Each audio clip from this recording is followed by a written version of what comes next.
You're listening to Thursday Night Tailgate with Chris Mascaro and Bob Lazari, where NFL legends live on. Back to you, boys. Hand me the lot. All right, now joining us is the sixth inductee into our guest Hall of Fame class tonight, and that is former Texas Rangers, Yankees, and Braves outfielder Billy Sample. This is Billy's ninth appearance on the show dating back to February of 2013. Billy played in the major leagues from 1978 to 1986, singled on the very first pitch he saw in the major leagues back in 78 off of Jerry Augustine of the Milwaukee Brewers. In 1983, Billy finished fifth in the American League in stolen bases, batted .274 with a .331 on-base percentage and a .732 OPS. He was the 10th toughest player to strike out that season, and he was third in fielding percentage among left fielders.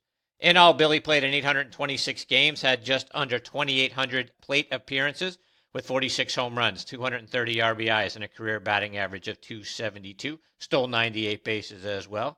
What you may not know about Billy is he was a star wide receiver in high school and scored the winning touchdown in the 1971 state AAA quarterfinals game.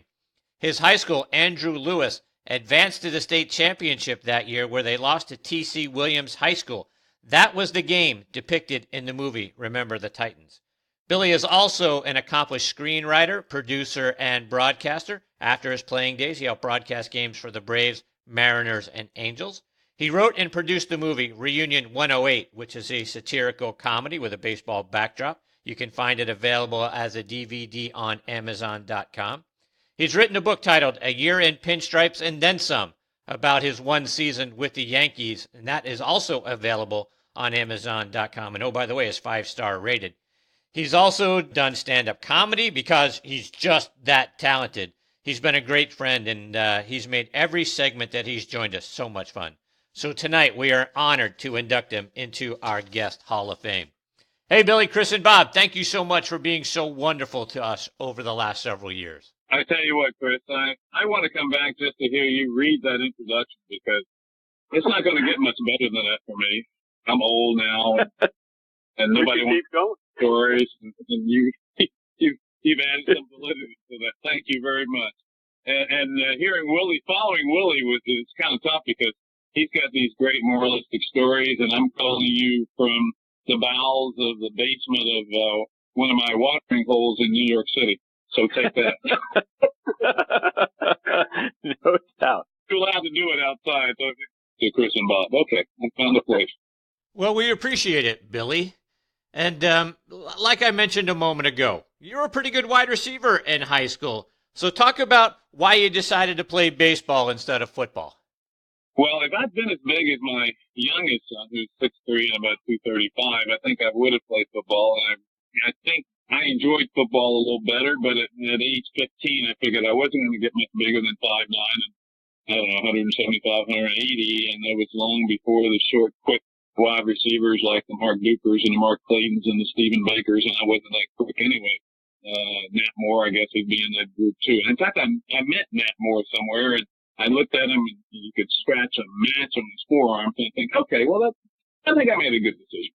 And but I really liked football. I thought actually after my junior year I was going to go to the University of Virginia and play football and baseball, and it just never happened. I was a second team All-State wide receiver my senior year, but I have to admit I had All-State quarterback and Eddie Joyce Jr. and he made life easy for a lot of us.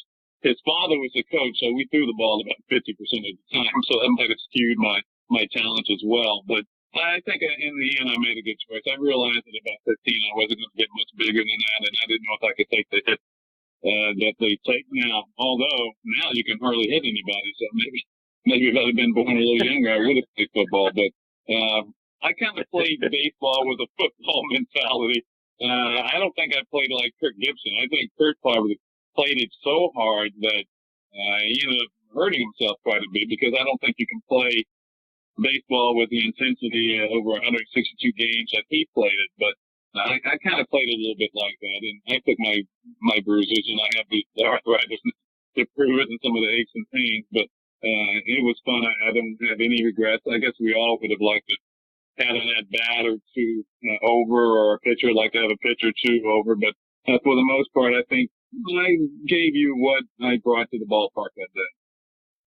Billy, in the trailer for your movie, Reunion 108, you say that they told you to write about what you knew, and then boom, out popped that movie. And it isn't exactly the wholesome family baseball movie.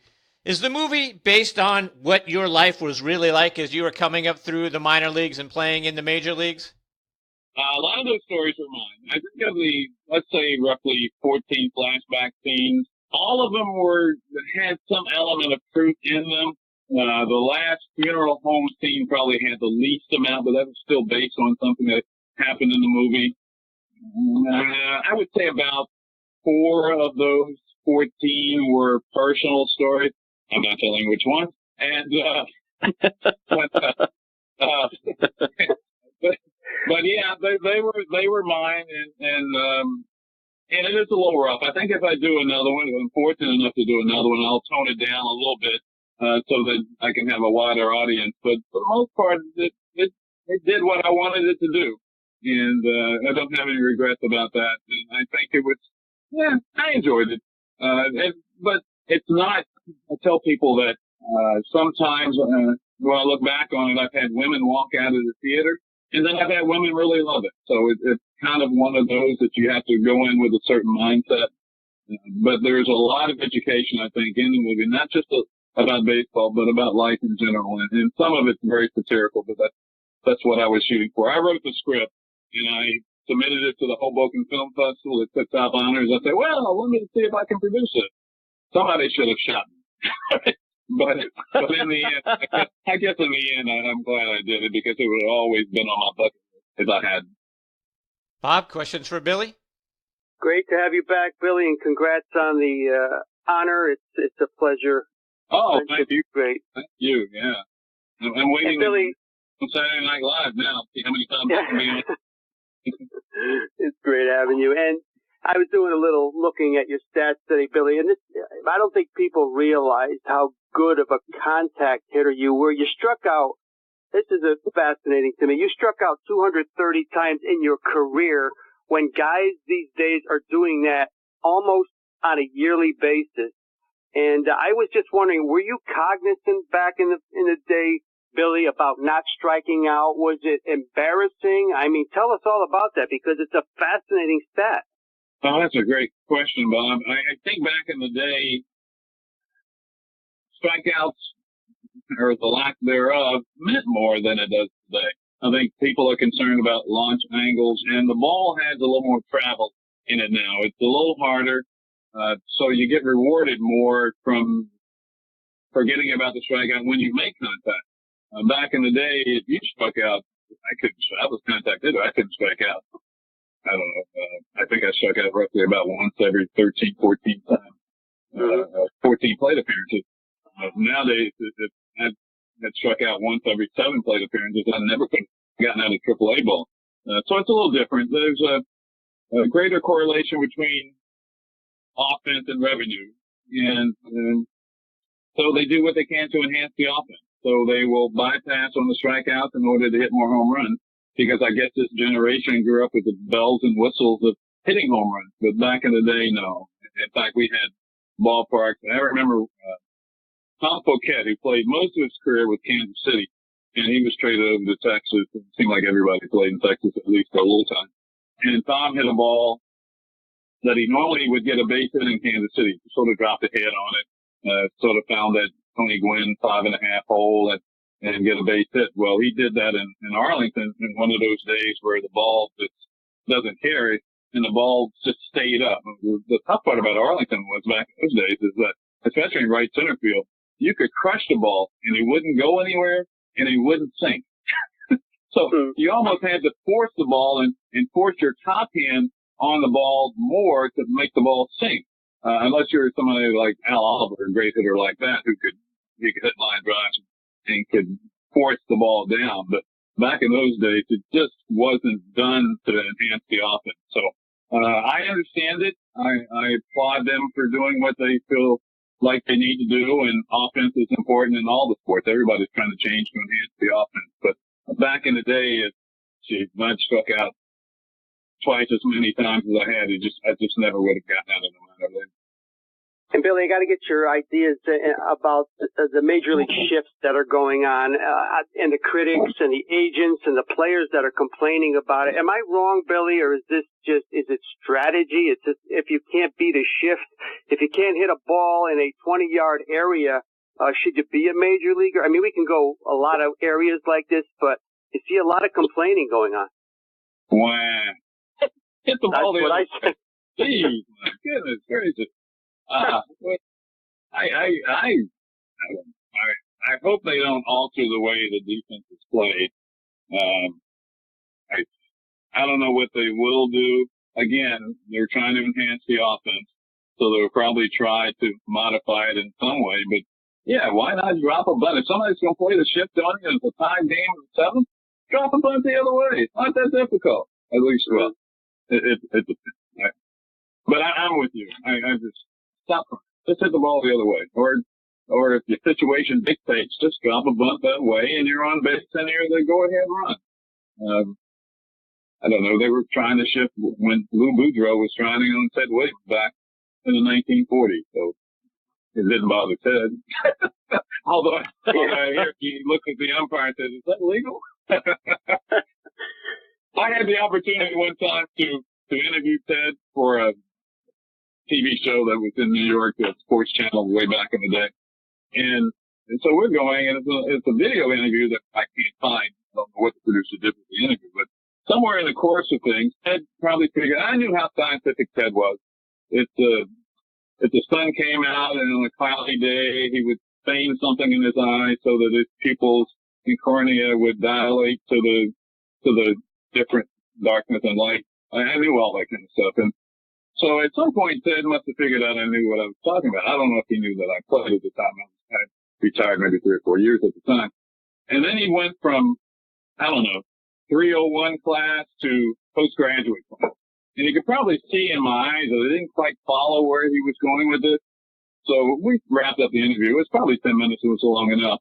On my way home, driving, I thought, oh, that's what he meant.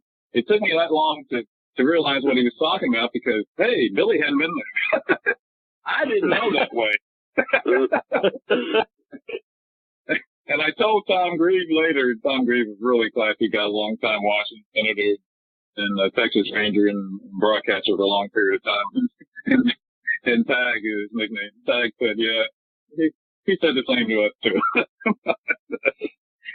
About talking over their head for a time and then you try to figure it out because you don't know. And I also heard that Ted said for the pitchers, if they gave up a home run and Ted came out to the mound, then tell him it was on a slider. Always say it was on the slider because that was the pitch that gave Ted the toughest spot, was the slider. Billy, just a couple of more before we let you go. And you know I'm from Pittsburgh and a big Pirates fan and spent my summers at Three River Stadium watching the Pirates of those 1970s teams. And we've talked about your relationship with Al Oliver before. And Al is a great friend of the show. But you also had 3 more former Pirates on those Rangers teams. Guys like Richie Zisk, Doc Medich, and Doc Ellis, plus Kurt Bavacqua, who spent some time in Pittsburgh as well. And Willie Stargell, I know you spent some time with in your days in Atlanta, and he was my hero growing up. Talk about what you remember about all of those guys. Oh, geez. What a class act. Down-to-earth class. My goodness. I had Willie. He was the first base coach when Chuck Hanna brought his coaching staff to Atlanta in 1986, which was my final year in the big leagues. Oh, my goodness. He was like the Pied Piper to me because I would just follow and hang on his every word. Well, let's see. Doc Medich introduced me to an agent that directed me into a fraudulent tax shelter that had me on the IRS about $500,000. Okay, but Doc and I are still good. Doc Ellis was, Doc loved me. I don't know why Doc Ellis, he really liked me. And, he was, I was there for, in fact, when Doc was traded from the Rangers to the Mets, we got the phone call, and this is before cell phones. Many years before cell phones, and he got the phone call, I guess, to go up to the front office to get the detail.